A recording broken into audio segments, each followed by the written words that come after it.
பகவத்கீதையில் 6வது சாப்டரில் 44வது ஸ்லோகம் பார்க்க போனோம். பூர்வாபியாசேன தேனைவ விக்னயதே ஹ்யவ ஷோபி சஹ ஜிக்ஞாசுரபி யோகஸ்ய சப்த பிரம்மாதி வர்த்ததே. இந்த ஸ்லோகத்தில் முதல் வரி நம்ம 43வது சாப்டரோட பார்த்துட்டோம். இப்போ 2வது வரிக்குள்ள அர்த்தத்தை பார்க்கலாம். ஜிக்ஞாசு அப்படின்னா ஆர்வம் உள்ளவன், ஆசை உள்ளவன் அர்த்தம். யோகத்தை அறியணுங்கிற ஆசைப்படுறவனுக்கு கூட, அறிஞ்சு பண்ண விரும்புகிறவனுக்கு, வெறும் அறிஞ்சால் போகாது, பேப்பரில் படித்தா போகாது, அதை அறிந்து பண்ணணும்னு அவன் நினைக்கணும். அவனுக்கு கூட ஆத்ம பிராப்தியை அடையும்படியாக பகவான் செய்கிறார் அப்படின்னு போடுறான்.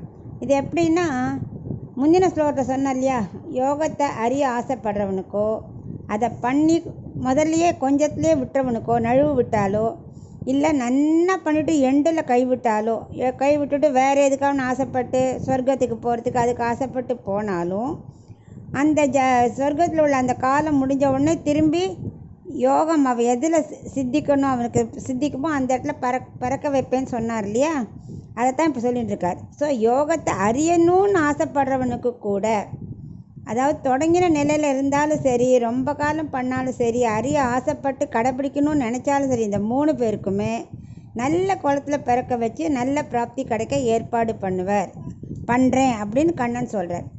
இப்போ சப்த பிரம்மம் அப்படின்னா, சப்தம்னா என்னென்னா, மனுஷர், தேவர்கள் எல்லாரும், இந்த தாவரங்கள், விலங்குகள், அதெல்லாம் இந்த பிரகிருதியில் இருக்கு இல்லையா, அதெல்லாம் பிரம்மத்தோடது. எல்லாமே அங்கே போய் மூல பிரகிருதி தானே அடைஞ்சிரும். ஸோ எல்லாம் மூல பிரகிருத்தியோடது. அதை தாண்டி அவனுக்கு கைவல்யார்த்தி மோட்சத்தை கொடுப்பேன் அப்படிங்கிறார் பகவான்.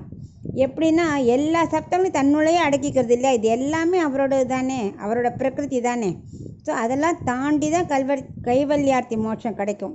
அதாவது கர்மயோகத்தை அனுஷ்டிப்பவன் என்ன பண்ணுவான், அதை முடிக்காமல் யோகம் செய்ய ஆசைப்பட்டு அதையும் விட்டுட்டு அப்புறம் விட்ட இடத்துல நம்ம தொடங்கணும்னு ஆசைப்பட்டானாக்க அவர் என்ன பண்ணுவார், ஜென்மாவை அதுக்கேற்ற மாதிரி இப்போது கொஞ்சமாக செய்கிறான் யோகம் வச்சுக்கோங்க, அதுக்கேற்ற குடும்பத்தில் பறக்க வைப்பான். விருப்பம் மட்டும் இருக்குது அப்படின்னா, ஸோ யாருக்கு அந்த எந்த குடும்பத்தில் விருப்பம் இருக்கோ அந்த குடும்பத்தில் பிறக்க வைப்பான்.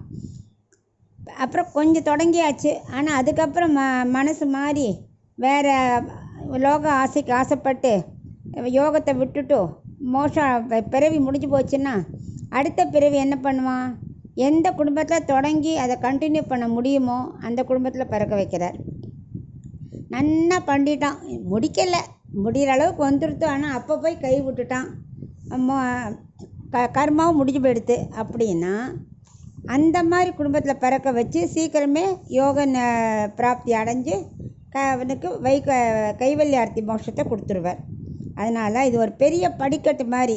முதல்ல ஆத்ம அறிவு இருக்கணும், அதுக்கு கர்மயோகத்தை பண்ணணும், அந்த கர்மயோகம் பண்ண அபியாசம் வைராக்கியம் வேணும், அப்புறம் யோகத்தை பண்ணணும். அப்படி எல்லாம் ஒழுங்காக பண்ணி ஆத்ம சாட்சாத்காரத்தை அடையணும்.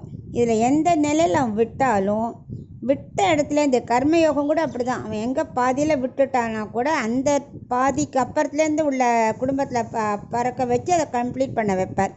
எல்லாமே இந்த மாதிரி யார் அறிய ஆசைப்பட்டாலும் சரி, புரிஞ்சாலும் சரி, பண்ண வேண்டாம் பாதியில் விட்டாலும் சரி, முழுசாக பண்ண முடிகிற சமயத்தில் விட்டாலும் சரி, அந்தந்த குடும்பத்தில் பிறக்க வச்சு அவனுக்கு கைவல்யார்த்தி மோட்சத்தை கொடுக்கறதுக்கு பகவான் எவ்வளவோ இறங்கி வந்து நீ யோகம் பண்ணு, நல்லது நடக்கும், நல்லது நான் பண்ணுறேன் அப்படிங்கிறார்.